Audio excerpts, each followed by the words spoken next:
If you have federal student loans and enrolled in the SAVE plan, your situation changed in late March 2026. The plan is gone. The court case is settled. The Department of Education has already begun sending notices to the 7.5 million people still enrolled, directing them to switch repayment plans before a hard deadline. The practical consequences are straightforward. For roughly 2 years, borrowers on the SAVE plan were not required to make monthly payments. Many owed nothing each month. Now that the legal fight is over, a formal 90-day clock begins July 1. Anyone who has not selected a new repayment plan by the end of that window will be automatically moved to the Standard Repayment Plan, a fixed, 10-year option that makes no adjustment for income. For borrowers carrying large balances, that monthly payment could arrive with no warning and no phase-in period. There is a second financial reality that many borrowers may not fully appreciate. Even while payments were paused, interest resumed accruing on August 1st, 2025. Balances have been growing for 8 months with no payments applied and no forgiveness credit accumulating. According to an analysis by the Student Borrower Protection Center, a typical SAVE borrower could see their balance increase by approximately $300 per month from interest alone. Over 8 months, that amounts to roughly $2,400 added to the balance of a borrower who followed the government's guidance and waited. To understand how this arrived at this point, it is necessary to go back to 2023. The SAVE plan, Saving on a Valuable Education, was created by the Biden administration as a revision of an existing federal repayment structure called REPAY. It was established under Section 455 of the Higher Education Act of 1965. Compared to prior income-driven repayment options, its terms were more favorable. Monthly payments were calculated based on income above 225% of the federal poverty line, which meant lower-income borrowers could qualify for payments of $0 per month. If a borrower's required payment did not fully cover the interest accruing on the loan, the government absorbed the difference, preventing balances from growing through interest accumulation. For borrowers who had borrowed $12,000 or less, forgiveness was available in as few as 10 years. The first elements of the plan took effect in July 2023. Additional provisions were scheduled for July 1, 2024. They never went into effect.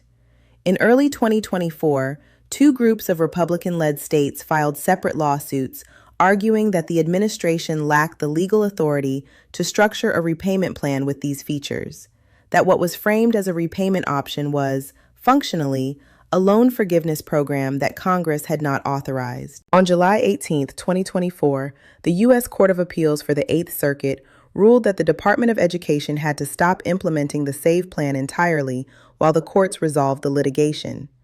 That ruling set everything that followed into motion. The roughly 8 million borrowers enrolled in SAVE were placed into an administrative forbearance. No payments were required. The Department of Education also waived interest during this period, meaning balances were held at 0% while the legal fight continued. Borrowers were not losing forgiveness credit they had already accumulated, but they were not gaining any either. Every month in the forbearance was a month that did not count toward income-driven repayment forgiveness, and it did not count toward public service loan forgiveness. The path to being debt-free had stalled. In February 2025, the 8th Circuit again sided with the Republican-led states and continued the block on the plan. The Trump administration, now in office, aligned with the states in the litigation rather than continuing to defend the plan in court. In April 2025, a district court issued an injunction formally implementing the 8th Circuit's decision. On July 4, 2025, President Trump signed the One Big Beautiful Bill Act into law. That legislation did what the courts had not yet done directly. It abolished the SAVE plan by statute. Under the law's terms, SAVE, along with several other income-driven repayment options, would be phased out by July 1, 2028. 11 days later, the Department of Education announced that the interest protection shielding borrowers' balances was ending. Secretary of Education Linda McMahon stated in the department's announcement, "Borrowers in SAVE cannot access important loan benefits and cannot make progress toward loan discharge programs authorized by Congress." Effective August 1, 2025, interest began accruing on all save forbearance loans. Payments remained paused, but balances were no longer frozen. For borrowers checking their loan balance each month, the number was increasing. No payment was due.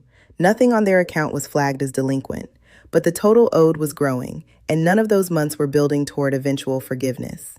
In December 2025, the Trump administration and the state of Missouri reached a written settlement to permanently wind down the SAVE plan. The terms were specific. The Department of Education would stop enrolling new borrowers, deny pending applications, and move existing enrollees to other plans. The department would also pursue formal rulemaking to remove SAVE from federal regulations entirely. District Court Judge John A. Ross declined to approve the settlement and instead dismissed the lawsuit, reasoning that no genuine legal dispute remained since both sides had agreed on the outcome. The states appealed that dismissal. On March 9, 2026, the Eighth Circuit reversed Judge Ross's decision and ordered him to enter the December 2025 settlement as final judgment. The following day, the district court signed off. The SAVE final rule was officially vacated, ahead of even the 2028 statutory deadline set by the legislation. On March 27, 2026, Undersecretary of Education Nicholas Kent issued the department's first formal guidance to borrowers. The 7.5 million people still enrolled began receiving emails directing them to select a new repayment plan. Kent's statement was unambiguous. Today's guidance puts the Biden administration's illegal student loan bailout agenda to rest once and for all.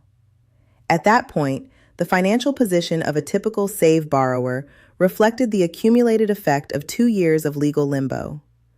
Total U.S. student loan debt stood at approximately $1.84 trillion as of the fourth quarter of 2025, according to the Federal Reserve. The average federal student loan balance per borrower had reached a record $39,633 per the Department of Education. Roughly 24% of borrowers with payments due were behind on those payments. Student loan delinquency at 90 days or more had risen to 9.57% of outstanding balances as of the fourth quarter of 2025, up from 0.53% just 1 year earlier. The SAVE borrower in forbearance was not delinquent, but their balance was higher than it had been in July 2024. They had earned no forgiveness credit for months of waiting, and they were being asked to navigate a consequential set of decisions about which repayment plan to select, under which income calculation, using documentation that might not reflect their current earnings. Betsy Mayotte, president of the Institute of Student Loan Advisors, a nonprofit that provides free student loan guidance, described the environment this way. The last few years have been the most chaotic time in the student loan industry, which has made things more difficult for borrowers. 3 repayment options are now available to SAVE borrowers, and the differences between them are significant. Income-based repayment, known as IBR, is available for enrollment today without waiting for the July 1st deadline. It carries separate statutory authority and was not affected by the SAVE litigation. IBR comes in 2 versions, determined by when a borrower first took out federal loans. Borrowers whose first federal loans were disbursed before July 1st, 2014, face payments of 15% of discretionary income, defined as income above 150% of the federal poverty guideline, with forgiveness available after 25 years. Those who first borrowed on or after that date pay 10% of discretionary income, with forgiveness after 20 years. Both versions cap payments at what a borrower would owe under the standard 10-year plan, and payments can reach $0 for borrowers with low enough income.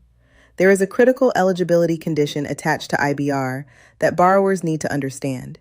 Anyone who consolidates existing loans or takes out new federal loans on or after July 1st, 2026, loses access to IBR entirely.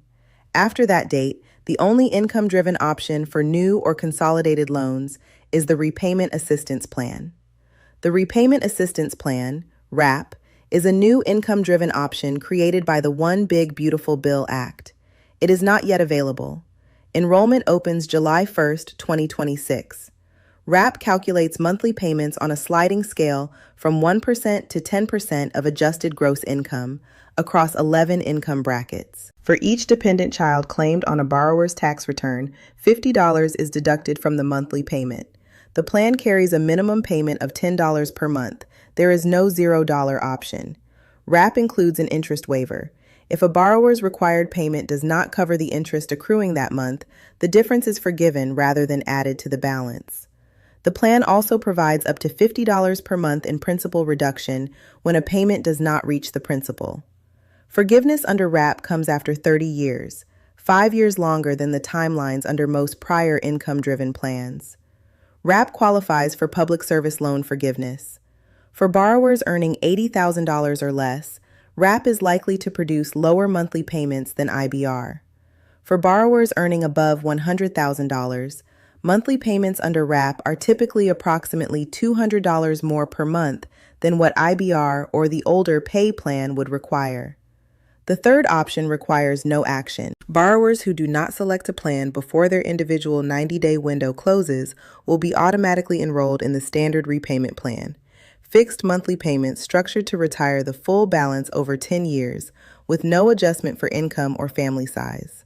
Two other plans, Payee and ICR, remain technically available now, but are scheduled to be eliminated permanently on July 1, 2028, under the One Big Beautiful Bill Act. Borrowers who select either of those plans will need to switch again before that date. One aspect of the transition provides some clarity. Switching repayment plans does not erase the forgiveness credit a borrower has already accumulated. Qualifying months of payment made under SAVE, PAYE, IBR, or ICR carry over to the new plan. What does not carry over and cannot be recovered by switching are the months spent in SAVE administrative forbearance since July 2024. Those months are not qualifying under income-driven repayment forgiveness timelines, and they are not qualifying months for public service loan forgiveness. A PSLF buyback program does exist for some of that period, but it requires a lump sum payment and is currently taking over a year to process. There is also a practical consideration around income documentation. When applying for a new income-driven repayment plan, the monthly payment is calculated from recent income records. A borrower whose 2025 income was higher than 2024 income and who has not yet filed a 2025 tax return may apply using 2024 records to establish a lower initial payment. Filing a tax extension before April 15th preserves that option for some borrowers. This reflects standard income documentation practice for IDR applications. The processing backlog is a significant factor in the timing of any decision. The Department of Education confirmed in a March 2026 court filing that 576,000 income-driven repayment applications were already pending, alongside 88,170 PSLF buyback applications. Servicers are processing approximately 250,000 applications per month. When formal 90-day notices go out to 7.5 million borrowers beginning July 1, the volume of new applications will substantially exceed current processing capacity. Borrowers who apply now, before the July deadline, enter the processing queue ahead of that anticipated surge. Consumer advocates and the Department of Education are also warning that scam activity is increasing, with fraudulent services targeting SAVE borrowers with misleading offers. Enrollment in a new repayment plan, use of the federal loan simulator, and all account management are available at no cost through studentaid.gov and directly through a borrower's loan servicer. One lawsuit filed the same day as the Eighth Circuit's ruling reflects what the legal and regulatory changes mean at the individual level. A plaintiff named Elizabeth Robeson from South Carolina borrowed $12,000 to attend the University of Mississippi in the 1980s. She made more than 100 monthly payments beyond what SAVE required for forgiveness eligibility. Her balance as of the filing stood at $93,000. Her statement in the suit, "I have never been out of compliance on this loan and have paid for decades. The student loan crisis has cruelly forced millions of working Americans like me to live in a labyrinth with no clear exit, despite our having followed the law." As of late March 2026, the SAVE plan is legally and legislatively terminated. The court ruling was issued March 9th and 10th. The Department of Education began notifying borrowers on March 27th. Interest has been accruing on SAVE loans since August 1st, 2025, 8 months of balance growth with no payments applied and no forgiveness credit earned. The formal 90-day transition period begins July 1st, 2026, when servicers will issue individualized notices. Borrowers who do not select a plan within 90 days of their notice will be placed on the Standard Repayment Plan. The Repayment Assistance Plan becomes available July 1st. Income-based repayment is available now. And with 576,000 applications already pending, the advice from student loan experts is consistent. Apply through studentaid.gov before the formal July notices create a processing bottleneck. The SAVE plan is over. The options that remain are defined, the deadlines are set, and the financial consequences of inaction are specified. For 7.5 million borrowers, the relevant question now is which plan to choose and when to file.